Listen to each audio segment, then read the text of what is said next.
Signing day is always a really, really cool day with these guys, and it's you start recruiting some of them when they're really young, and it's just one of these special moments in a young person's life, stepping stone, I guess you'd say, milestone. But it's a complete honor as a coach to be in the journey with these young men and help them achieve their dreams and goals, and we always talk about recruiting, and recruiting's a lot of things now, more than it's ever been. But, to me, recruiting's about finding the right fit, where you can grow into the best version of yourself as a young man, with the goal of a 4 to 5 year window, turning into the very best you can be when you face the real world and college ends. And on the field, off the field, obviously as an athlete, but as a student and as a grown man. And so I take that as a huge responsibility, and I'm thankful to all the players' parents that have signed and joined us today. And there's more coming that I can't announce because we have a handful of guys that have announcements tonight, tomorrow, and the next day. It's just how their schools are doing them. And as you know, until they do that, I can't. So there will be a few more that aren't talked about today that will be talked about by the end of the week. But for the 26 that did sign that I'm allowed to speak about, we're super excited. And it's a class that, when you go through it by state, 7 in-state players, 4 from Georgia, 4 from Florida, which has always been, our major footprint. If you look at our roster, South Carolina, and then we've ventured up northeast a little bit like we have in the past with New Jersey and Pennsylvania. Alabama is actually becoming a better and better place for us in recruiting, with the Mobile area, in Birmingham.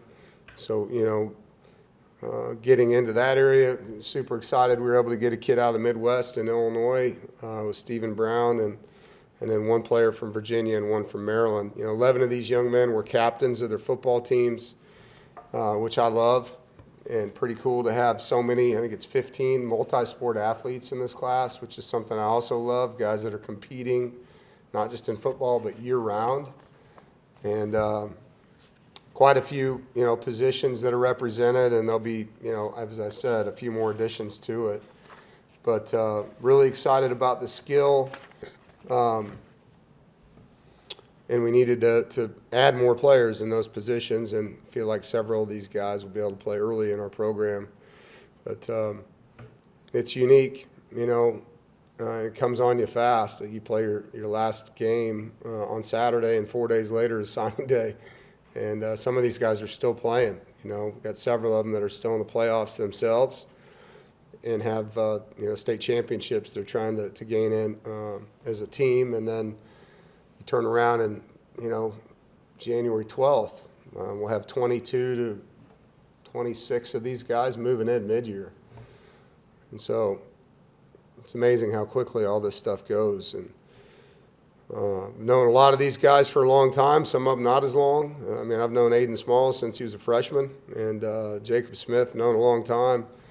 And then some of these guys, you get to know in their sophomore or junior, and some of them even in their senior years. So really excited. I want to say thanks and give my recruiting staff a shout out. There's 3 areas in there now, the way we have our recruiting staff, but Andy Vaughn is our general manager and does a great job. And he's the one that handles, the communication with families and agents and everything that goes into this now from a rev share standpoint. On the recruiting side, Alex Falk, who we call Shug, and his staff do a tremendous job. Lafayette Stewart, and he, when kids come on campus, do so much showing these guys around. Tyler Jones, one of our former players, same thing. Those 3 guys do an amazing job representing us and showing kids around on campus. Taylor McDonald and Shelby are on-campus recruiting coordinators. I think Taylor is probably the best hire I've made in a long time.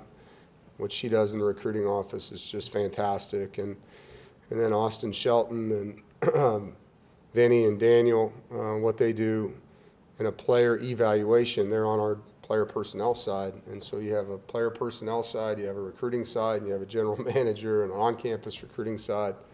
There's a lot of moving parts in recruiting, and you don't get them for a lot. Some of these kids come up here once or twice, and so you don't get a lot of time with them, and you got to put your best foot forward and be as, capable as possible of showing them what the experience will be like. And I thought our recruiting staff did a tremendous job of that this year, finding our kinds of guys. And there's some surprises in here as well. I think one of them was just announced with Lawrence Brown, a player we really liked from Grayson that made a decision to flip to us from our rival school. So always great to have one of those here at the end, and great outside linebacker, rusher. But when you go through the class, I think, you guys can ask me individual questions about the players, but changing schemes defensively, there was a huge emphasis in getting players that we felt like were really good fits in our scheme now, with the ability to play 3 down and 4 down, and playing with linebackers that are more capable of fitting in the scheme that we have. And obviously you saw the success that Caden Fordham had in this scheme. So just, finding that true inside linebacker, and then the hybrid linebackers like Kate, you saw with Kean and Trey this year. We had none of those in our program going into the year, so we had to really put an emphasis on recruiting that position. Open it up for questions.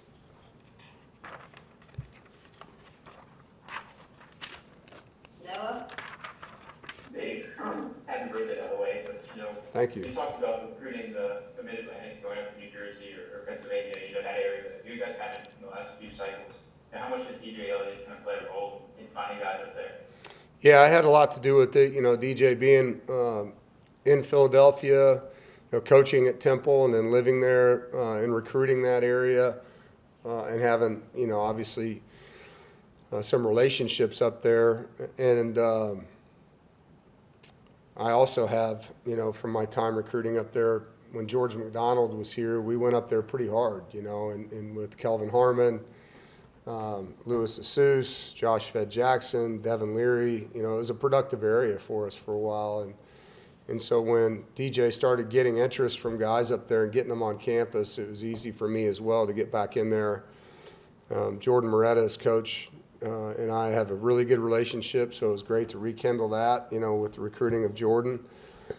But that's what recruiting is. It's relationships. And I know there's transactional pieces now with RevShare, but there's still, most families want to know their kids are going to be taken care of relationship-wise, and that means there's trust. And so when you have long-standing relationships with high school coaches in an area, it does make that area easier to recruit in. And DJ's obviously allowed us to do that in the Northeast. And then just to follow up, is there a common thread with a player from that region that you've kind of seen throughout your time as a coach? Yeah, I think they're tough kids, It's, I don't know exactly why that's different, because I've never lived there. I've recruited there a lot in Wisconsin. We had a lot of Jersey and Pennsylvania and Ohio kids on our roster. They're tough kids, and the way they're brought up, maybe the communities they're in, their fan bases, the Giants and Eagles, and you look at the fan bases up there, and they're pretty intense, and these kids are used to competing and being around tough, hard-nosed people. Mark? Yeah, Dan, thanks for doing this. I wondered about some of that, non-relationship stuff. When you talk about the first real recruiting class with the cap in place, and how much you talk about above the cap money that you might have to use, revenue sharing, and then to have to recruit without necessarily knowing who's going to be back on your roster because the portal hasn't opened. How much did all that play into making this even maybe a different experience than you've experienced in the past? Each year's been different, and this year's probably been the easiest of all of them because you actually know what your numbers are. And so, in the past, you're hoping, because every dollar you're talking about is a dollar you got to raise as a coach, And so to actually have a number that you don't have to fundraise to get to makes it a little easier to plan out. What still makes it challenging that you mentioned is our attrition comes later. And so you're adding before you know how many you really need to add, you know? And so for us, it's, you know, trying to get the high school players in, one that can play right away, which you saw we've done that over the years. Some that we can develop, and we're going to develop all of them, but that won't play right away because they need a little development. But it does, you know, you take your high school class based on who you know is leaving the program, like who are our seniors and things like that. And that's where the portal now has to supplement, right? And because you may have more attrition than you expected at a certain position, and you didn't sign as many high school players as you needed. And so that's where that comes into play. So it's interesting, you know, I mean, I think I learn every year how to do it, and then it changes again, you know? And that'll happen again here. I mean, our calendar, I think every college coach would tell you, our calendar's just not in sync with the demands of what's happening in our sport. And so we need to get our arms around that to make our jobs a little bit easier from a planning standpoint. With that being said, you know, you got to do the best you can with what you have. And I feel like this is a really good recruiting class, man. I mean, we met all our needs, and there's some more guys that you'll see coming in that accentuate the class in a positive way. And some really good players, really good kids, and some guys that can help us next year. Jaden? Now, Dave, you talked about the significance of bringing in junior college guys and just kind of, you know, what they add to the program. Can you talk a little bit about Josh Warren and what maybe you're hoping to see from him next season? Josh is a really good pass rusher, and you know, something that I've since last year, like, we got to get pass rushers in this defense. You know, you saw the impact that Sebastian Harsh and Kean Sloan and Trey Thomas had, and they weren't guys that we had on our roster a year ago. You know, the last 5-6 years we've been recruiting to the 3-3-5 defense, and so now that we're in a 3-4, 4-2 scheme, we have to have more pass rushers, and that's what Josh is. You know, you watch his film, and he's a dynamic pass rusher. He can bend. He's got really good speed. He's got long arms. He can play our jack position or our field end position, and so he's versatile. And you see that with these guys that we sign that are edge players, as a lot of people call them. But Elijah Satchel's that kind of player. Lawrence Brown's that kind of player. They're that hybrid player that we need more of on our roster. JC? You mentioned the impact Coach Elliott has had, but, you know, in a way, Coach Locklear and Coach Warren also put their spin on the guys that they got at tight end and in the secondary. What was it like to see the players that they were able to bring on board? Yeah, I mean, with what we did on offense this year, tight end-wise, it became easier to recruit nationally at that position.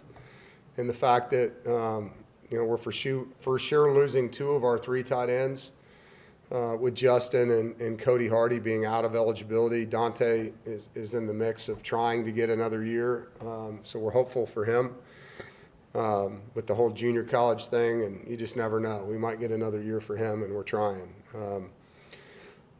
But to be able to go national at that position, because, you know, we led the nation in touches and touchdowns and all these things with our tight ends, and we have 2 guys, maybe 3 that are done.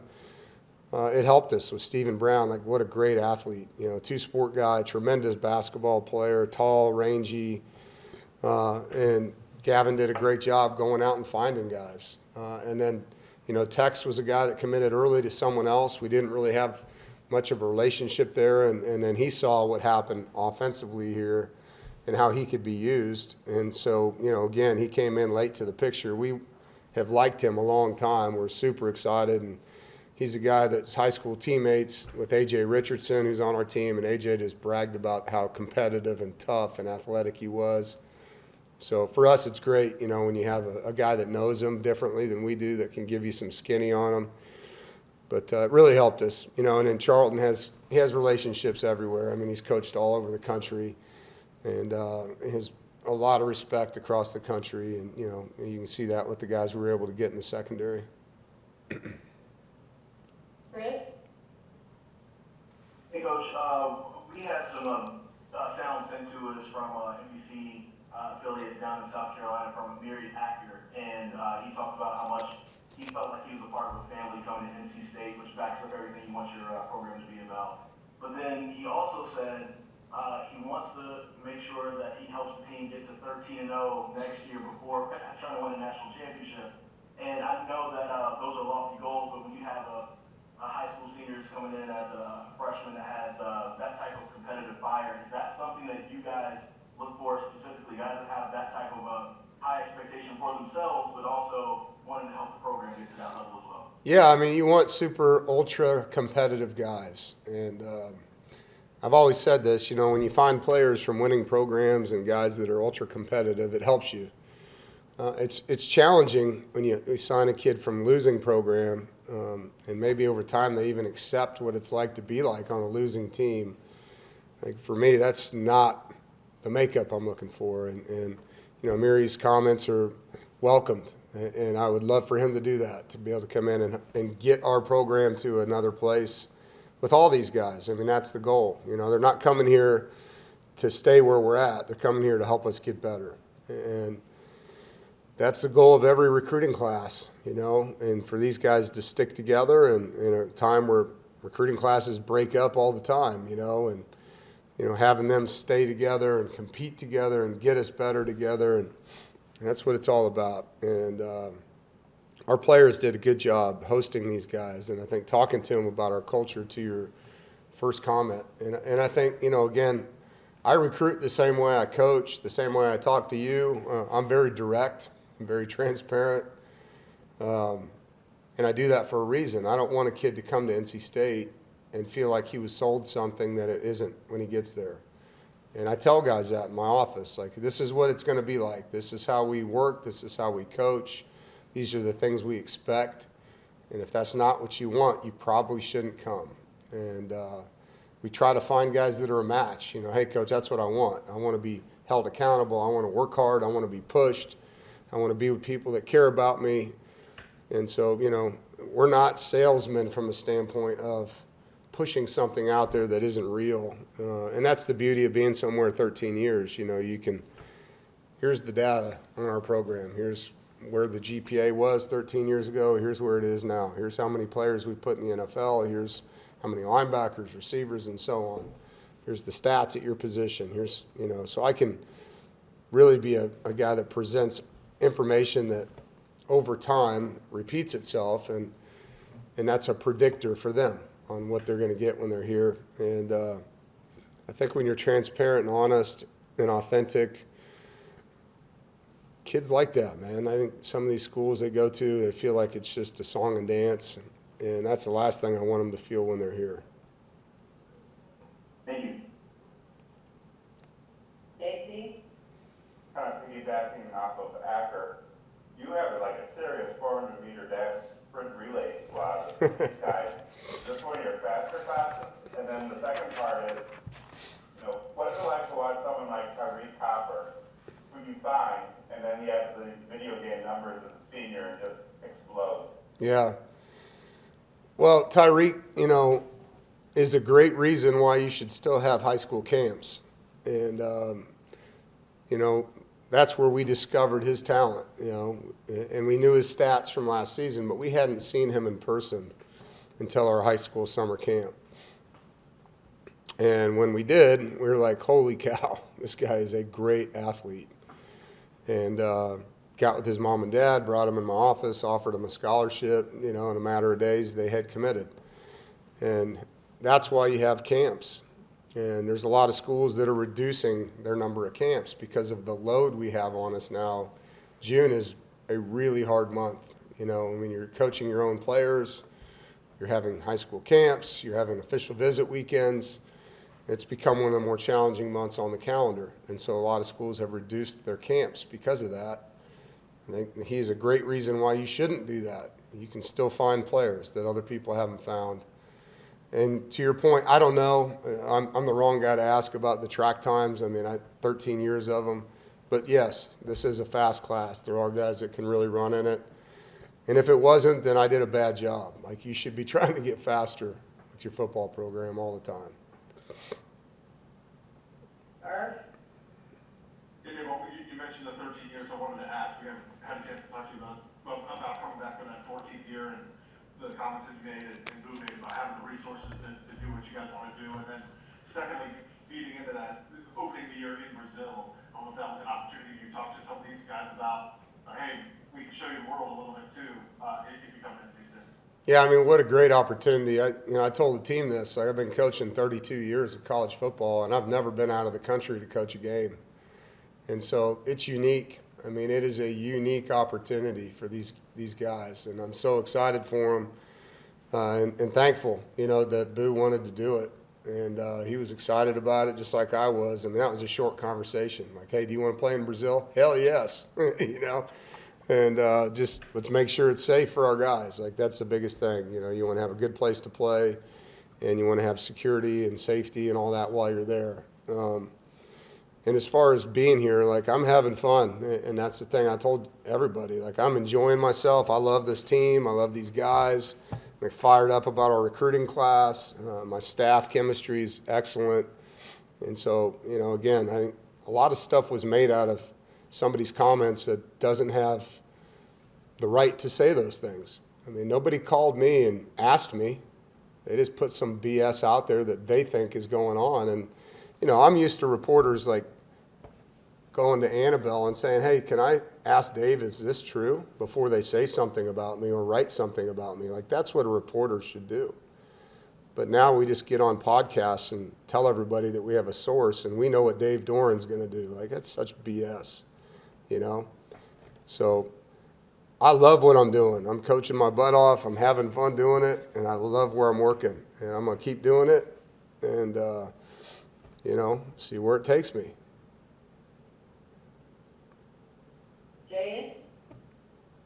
Yeah, back to the signing class itself, there have been some comments, just about, where the class ranks and all of that stuff. How much stock do you and the staff put into some of those, like, recruiting numbers? And, how much is kind of just like, watching the film and getting a feel for these guys? Yeah, I mean, I don't know what comments you're referring to, and there are probably people that didn't play football and don't donate to our program. And so, I don't put a lot of stock in their opinion. I think you got to go to the product. I mean, since 2020, it's either second or third number of wins in our league. And so what we're doing is pretty good. And can you always be better? Absolutely. And that's what we're trying to do, is get better. But it's not about what makes people happy on Rivals or on 3. It's about what wins games and what's your team need, and finding guys that are the right fit. They're going to represent our university, guys that I know can play well.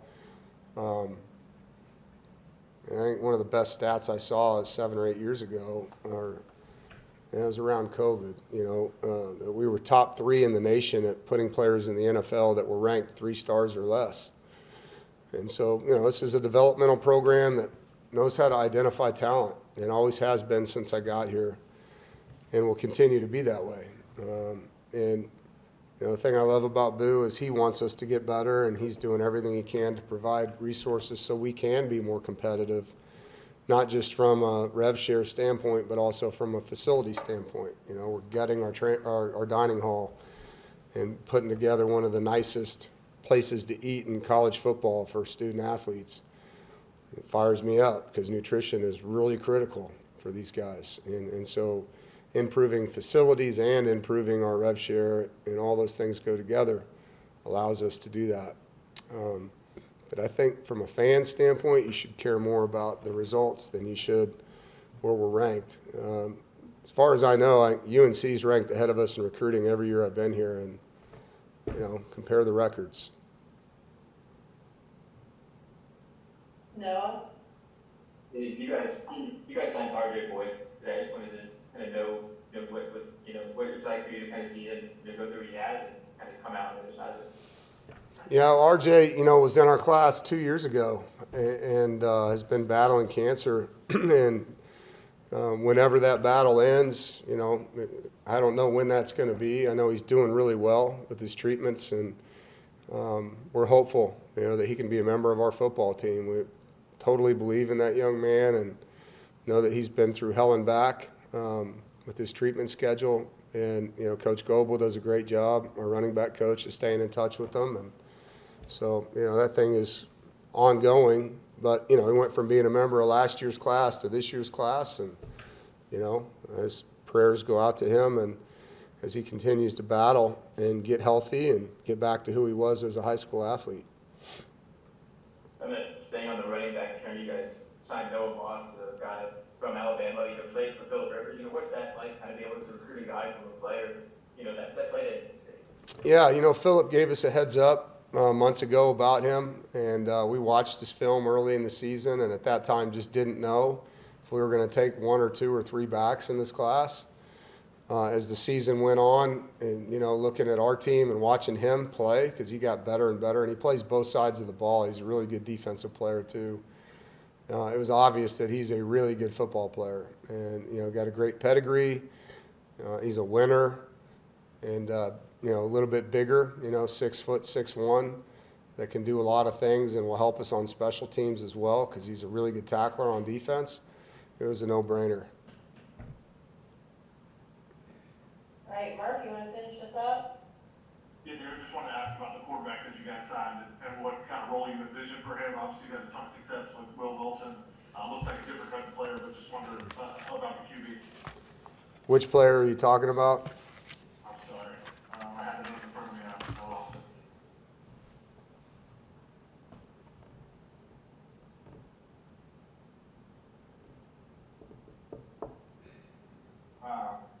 I was specifically asking about Jacob Smith. Okay. Jacob, 2-sport athlete, and he's going to pitch here at NC State as well. Got a huge arm, athletic. And we do feel like he can run. He can do a lot of the things Will's doing right now as well. To what degree, I don't know until he's doing it against college guys, but watch his high school film. He's athletic. He's tough, really competitive. And like I said, there's not many kids that are good enough to pitch in the ACC and play quarterback.